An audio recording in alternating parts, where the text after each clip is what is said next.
When Emma moved into the old apartment on Hollow Street, the landlord warned her only once: never cover the mirror in the bedroom. She thought it was a joke. The mirror was tall, fixed to the wall, framed in black wood, cracked like veins. She hated how it faced her bed, like it was watching.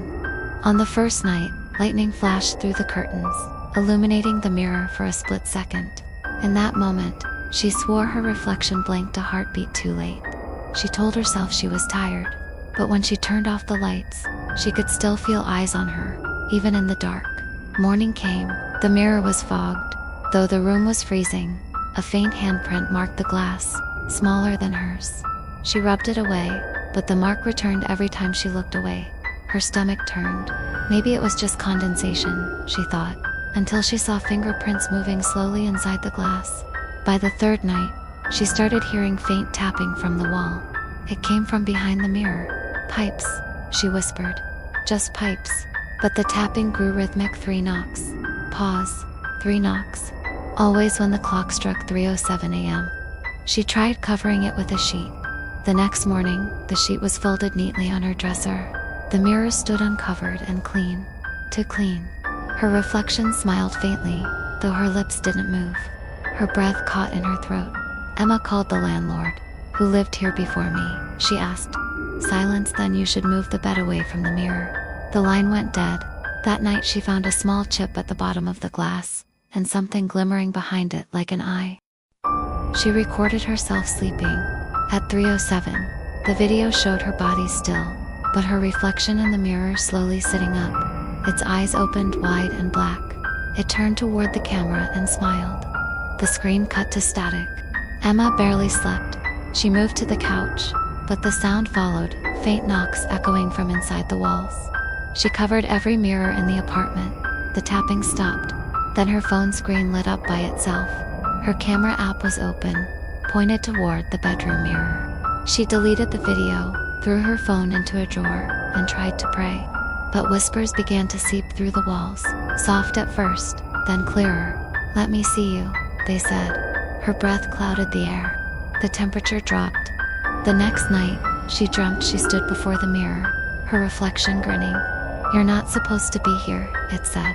When she woke, her hands were cold and dusted with glass powder, but the mirror was intact. Desperate, she called a priest. He refused to visit after hearing the address. "That building's been sealed before," he muttered. "They shouldn't have rented it again." Emma searched online. Every record of the apartment ended in 1973, the year someone had gone missing. She found a loose board behind the mirror. Hidden inside was a tape recorder, old and dusted. The label read, "Day 14, she's in the glass now." Her blood froze. She pressed play. A trembling man's voice whispered, "Don't let her see you move." The mirror began to pulse, like something breathing within. Her reflection knocked from the other side, once, twice, 3 times. Her lights flickered. The voice from the recorder merged with the knocking. "She's hungry." She ran to the door, but every mirror in the house, bathroom, hallway, even her phone's black screen, showed the same image, her reflection smiling, closer each time. Her own shadow moved wrong, stretching toward the glass. At 3:07 a.m., the neighbors heard shattering glass and a scream that cut short. When police arrived, the apartment was empty. Only the mirror remained spotless, except for a single handprint on the inside. And in the reflection, Emma was still there, smiling. Days passed, but Emma stopped keeping track of time. Every night at 3:07, she felt the air shift, like the room was breathing. The mirror began to whisper now, soft as a sigh, words she almost understood. Sometimes, she swore she heard her own voice calling back from the other side. Sleep came in fragments. She dreamed of standing inside the glass, watching her body sleep in the real world. Her reflection whispered, "It's peaceful here. No fear, no pain." When she woke, she saw a crack forming on the mirror's surface, not from outside but from within. That night, the lights went out completely. The air grew heavy. Emma held her phone's flashlight toward the mirror, and the reflection was gone. Only darkness stared back. Then faintly, 2 hands pressed against the glass from inside, leaving smears like blood. The whispers turned into laughter. Her phone buzzed again. a message with a photo taken from inside her bedroom.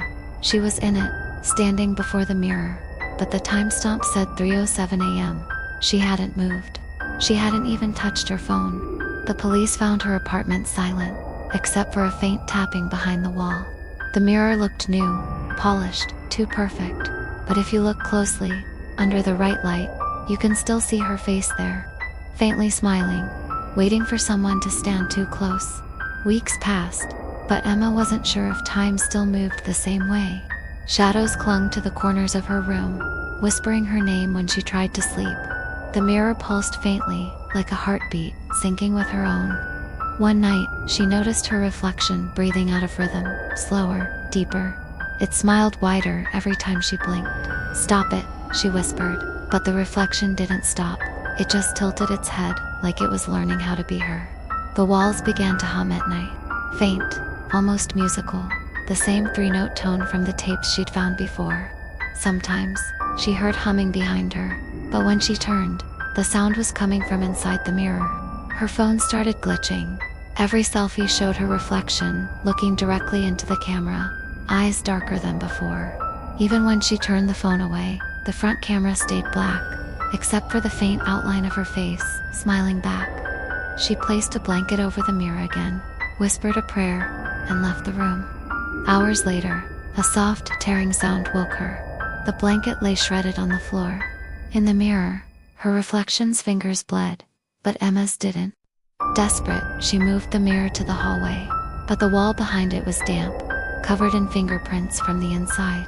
Her neighbor said he heard knocking every night, like someone trapped and begging to be let out. Emma decided to leave. She packed her things, avoiding the mirror's gaze. Just as she reached for the doorknob, her reflection moved first, stepping closer, smiling as if to say goodbye. Then the lights went out.